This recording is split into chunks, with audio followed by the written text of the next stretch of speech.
अस्सलाम वालेकुम दोस्तों। आज 8 फरवरी 2024 है और पाकिस्तान में आज जनरल इलेक्शंस हो रहे हैं या हो चुके होंगे जिस वक्त आप ये वीडियो देख रहे होंगे।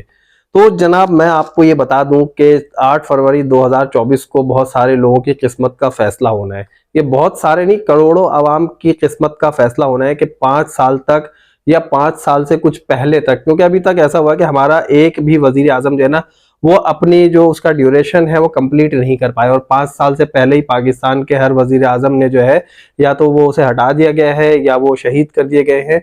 इसी तरह के मामलात रहे हमारे साथ। एनीवेज ये एक पॉलिटिकल इशू है, इस पर मैं डिस्कस नहीं करूंगा। मैं आता हूं मेन पॉइंट की तरफ। तो जनाब इस वक्त तक जो है तमाम पाकिस्तानी अपना अपना हक इस्तेमाल कर चुके होंगे वोट डालने का, अपनी अपनी पसंद की पार्टीज को वोट दे चुके होंगे। अब मैं आपसे ये नहीं कहूंगा कि आपने किसे वोट दिया, ऑब्वियसली आपने जिसको ठीक समझा होगा आपने उसे ही वोट दिया होगा, और ऐसा होना भी चाहिए, क्योंकि जैसे आप ठीक समझते हैं, जिसे आप समझते हैं कि हाँ ये ठीक है, तो आपको उसे ही वोट देना चाहिए। दूसरी चीज ये होती है कि आप अपना कॉमन सेंस यूज करें और उसे यूज करने के बाद ये सोचें कि हमारे लिए क्या ठीक है और हमारे आने वाली जनरेशन के लिए क्या ठीक होगा। तो ये दो चीजें हैं, हमारे लिए अभी क्या ठीक है और आने वाली जनरेशन के लिए क्या ठीक होगा।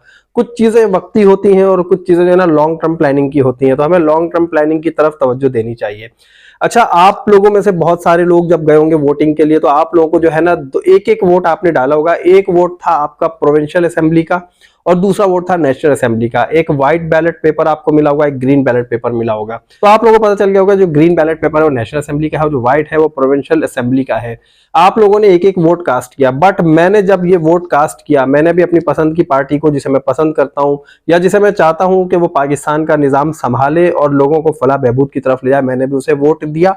लेकिन यहां पर सोचने वाली बात यह है कि आप लोगों ने एक एक वोट कास्ट किया, जबकि मैंने जो है ना 5-5 वोट कास्ट किए हैं। जी हाँ, मैंने 5 वोट ग्रीन बैलेट बॉक्स में डाले हैं और 5 वोट जो है ना मैंने व्हाइट बैलेट बॉक्स में डाले। लेकिन वो कौन से वोट थे? पहला वोट जो मेरा था वो था उस पॉलिटिकल पार्टी के लिए कि जिसे मैं चाहता हूं कि आके वो पाकिस्तान के मुस्तकबिल को संवारे। उसके अलावा जो दूसरा वोट मैंने कास्ट किया वो था इस मुल्क की करप्शन के खिलाफ। दूसरा वोट मेरा, जरा नोट कीजिएगा। तीसरा वोट जो कास्ट किया मैंने, तीसरा वोट था मेरा इस मुल्क में दहशतगर्दी और जो खौफ की फिजा कायम है इसके खिलाफ, कि ये दहशतगर्दी और खौफ की फिजा खत्म होनी चाहिए।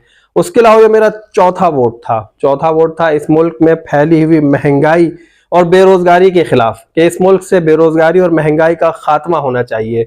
और जो पांचवा वोट था वो एक बहुत ही डिटेल वोट था। वो वोट ये था कि मेरे बच्चों का मुस्तकबिल कैसा होना चाहिए, मेरे जो मुल्क का इंफ्रास्ट्रक्चर है वो कैसा होना चाहिए, मेरे मुल्क की इकोनॉमी को कहाँ जाना चाहिए, उसके अलावा हम लोग जो है किस तरह तरक्की कर सकेंगे किस पॉलिटिकल पार्टी के साथ।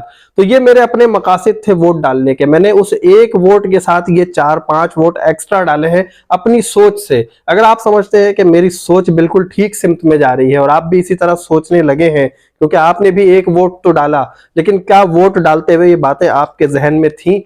अगर थी तो अच्छी बात है, और अगर नहीं थी तो अगर आपको लगता है कि मैंने ठीक सोचकर वोट डाला है तो जरा कमेंट करके मुझे बताइएगा। और अगले इलेक्शन में और अगले इलेक्शन के बाद जब जब इलेक्शंस हो, आप लोगों ने यही सोचकर वोट डालना है और अपने बच्चों को भी यही बताना है कि तमाम बातें जहन में रखकर वोट डालिएगा। और इन तमाम चीजों में सबसे जो बालातर है ना वो ये है कि मेरे मुल्क को, मेरे सिस्टम को अल्लाह और उसके रसूल के हुक्म के मुताबिक कौन सी पार्टी चला सकती है और किस पार्टी ने अहद किया है कि हम अल्लाह और उसके रसूल के हुक्म के मुताबिक इस मुल्क को चलाएंगे और इस मुल्क के कानून को इसी तरह से हम बनाएंगे। तो उस पार्टी को ही वोट दीजिए, उस पार्टी को ही सपोर्ट कीजिए। और जो मेरे 4 वोट्स हैं ना, इन बातों को भी अपने जहन में जरूर रखिएगा। तो थोड़ा इंतजार कीजिए और देखिए क्या आपके और हमारे वोट काम में आते हैं या हमारे वोट कचरे में डाल दिए जाते हैं।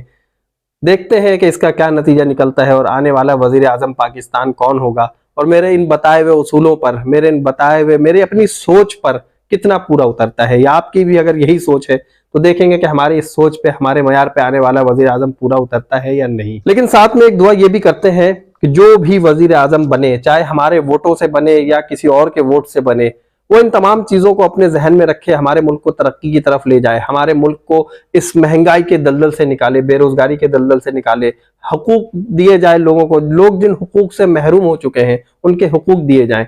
अगर आप भी समझते हैं कि ऐसे ही होना चाहिए तो जो भी वजीर आजम आए उसके लिए दुआ करें कि अल्लाह ताला उसे हिदायत दे और पाकिस्तानी कौम को भी हिदायत दे कि उस वजीर आजम के साथ लॉयल रहें, और उस वजीर आजम को भी अल्लाह ताला हिदायत दे कि हमारे मुल्क के साथ और अपनी उस सीट के साथ लॉयल रहे और उस हलफ बर्दारी के साथ लॉयल रहे जो वो हलफ उसने आगे जाकर उठाना है। तो उम्मीद करते हैं कि आने वाले वक्तों में हमें खुशहाल पाकिस्तान देखेंगे।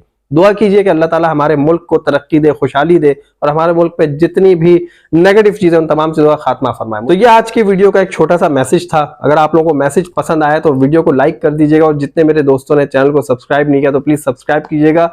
मुझे इजाजत दीजिए दोस्तों, अल्लाह हाफिज, पाकिस्तान जिंदाबाद।